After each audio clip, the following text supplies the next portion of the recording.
Friends, welcome to funny kitchen. நான் உங்க தக்ஷிதா.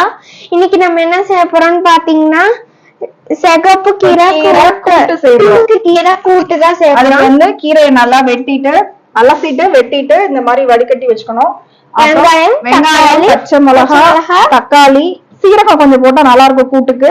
அதுக்கப்புறம் கடுகு உளுந்தம் பருப்பு, அங்க பாசி பருப்பு ஊற வச்சிருக்கேன் பாரு. இது பாசி பருப்பு ஆல்ரெடி ஊற வச்சது ஒரு 1/2 hour முன்னாடி. இது எல்லாமே ஒட்டுக்கா போட்டு குக்கர்லயே வச்சிடலாம். 1 pot ரைஸ் மாதிரி. இது 1 pot கீரை கூட்டு. ஒருத்தருமா கீரை வந்து தனியா வச்சுட்டு பருப்பு தனியா வச்சு செய்வாங்க. நம்ம ஒன்னாவே செஞ்சிடலாம். எப்படி செய்யறதுன்னு பார்க்கலாம். ஒரு 5 minutes செஞ்சிடலாம். இப்ப ஆயில் காஞ்சிருச்சு, கடுகு சேர்த்துக்கலாம்.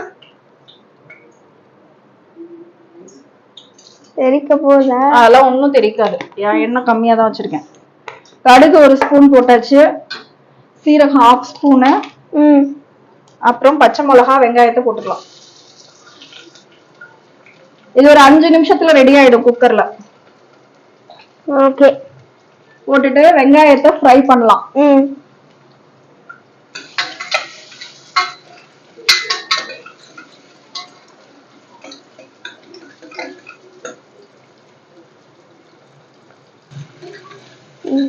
வெங்காயம் ஃப்ரை ஆகணும், நல்லா ப்ரௌன் கலர்ல ஆகணும். இந்த கீரை கூட்டு சூப்பரா இருக்கும். இன்னைக்கு என்ன லஞ்சுனா கீரை கூட்டு, அப்புறம் கொள்ளு ரசம், சாதம், கொஞ்சமா வத்தல். இது நேற்று பிரதோஷம்ல, நேற்று பிரதோஷம், நேற்று ஆடி வெள்ளி. ஆனால் கோயிலுக்கு போனப்ப அந்த கீரை அங்க விற்பாங்கல்ல பேக்கரி கிட்ட, அங்க வாங்கிட்டு வரணும். கொஞ்சமா போட்டு சாப்பிடு கூட்டு, சரியா? நல்லா இருக்கும். இல்லைன்னா உடம்புக்கு ஸ்ட்ரென்த்.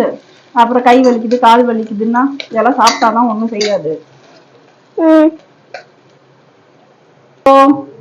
வெங்காயம் வதங்கிடுச்சா? தக்காளி போட்டுக்கலாம். கூட்டுக்கு தக்காளி எக்ஸ்ட்ரா ஒண்ணு போட்டா டேஸ்டா இருக்கும். ஒரு தக்காளி வதங்கட்டும். இப்போ தக்காளி வதங்கிடுச்சா? கீரையை போட்டுக்கலாம். இந்த கீரை டேஸ்டா இருக்கும். இந்த கீரை எல்லா கீரையும் போட்டுட்டு ஒரு கிண்டிக்கலாம். கீரை புஷ் புஷ்ன்னு இருக்கு. அவ்வளவுதான், ஒரு 5 நிமிஷத்துல அப்படியே வத்திடும். அது போட்டோன்னே அப்படிதான் எல்லா கீரையும் அப்படியே புஷு புஷுன்னு நிறைய இருக்க மாதிரி இருக்கும். ஆனா செஞ்சா ஒண்ணுமே இருக்காது, கொஞ்சம் தான் இருக்கும். புஷு புஷ்ன்னு இருக்க எல்லாம் போயிடும், அவ்வளவுதான்.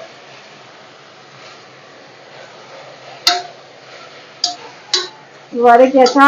இந்த பாசி பருப்பு இருக்குல்ல, அதை அப்படியே போட்டுக்கலாம். அதுலயே தண்ணியும் கொஞ்சம் ஊத்திக்கலாம்.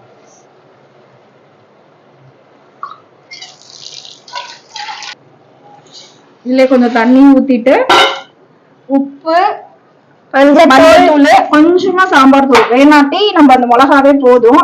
காரம் வேணுங்கிறவங்களுக்கு சாம்பார் தூள் நிறைய சாம்பார் கொட்டுற மாதிரி 2-3 ஸ்பூன் எல்லாம் கொட்டக்கூடாது. சும்மா 1/2 ஸ்பூன் போடணும். மஞ்சள் தூள் போட்டாச்சு. இப்போ உப்பு போட்டுருவோம்.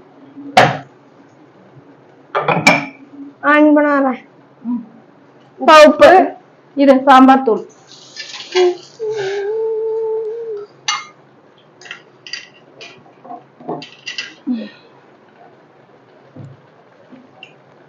சாம்பார் தூள் ஒரு 1/2 ஸ்பூன். எல்லாத்தையும் போட்டு குக்கரை மூடி ஒரு 3 விசில் இல்ல 4 விசில் விட்டா போதும். விட்டுட்டு மத்து வச்சு மசிக்கலாம், இல்ல ஸ்மாஷர் வச்சு ஒரு ஸ்மாஷ் பண்ணிக்கலாம். பீட்ரூட் மாதிரியே இருக்கும். ஆனா இது பாக்குறதுக்கு கலர்.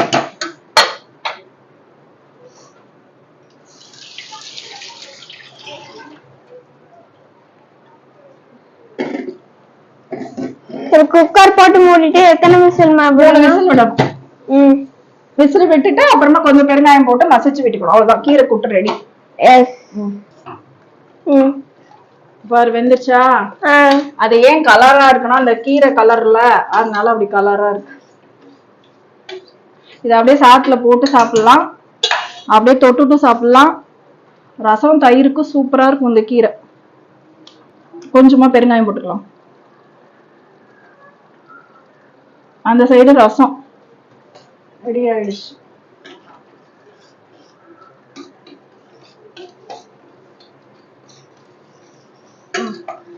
அவ்வளவுதான், கீரை கூட்டு ரெடி. கீரை வந்து மத்தியானமே சாப்பிடணும், சாயங்காலம் சாப்பிடக்கூடாது, டைஜஷன் ஆகாது. கீரையும் எப்போதுமே மத்தியானம் தான் கீரை யூஸ் பண்ணணும், நைட் யூஸ் பண்ணக்கூடாது, சாப்பிடக்கூடாது. ஸோ கீரை கூட்டு ரெடி ஆயிடுச்சு. நீங்களும் ட்ரை பண்ணி பாருங்க, சூப்பரா இருக்கும். மறக்காம ரசம், கொள்ளு ரசம் ரெடி. ஆமா, நீங்களும் ட்ரை பண்ணி பாருங்க கைஸ், சூப்பரா இருக்கும். மறக்காம லைக் பண்ணுங்க, ஷேர் பண்ணுங்க, கமெண்ட் பண்ணுங்க, சப்ஸ்கிரைப் பண்ணி பெல் ஐகானை கிளிக் பண்ணிருங்க. Bye guys.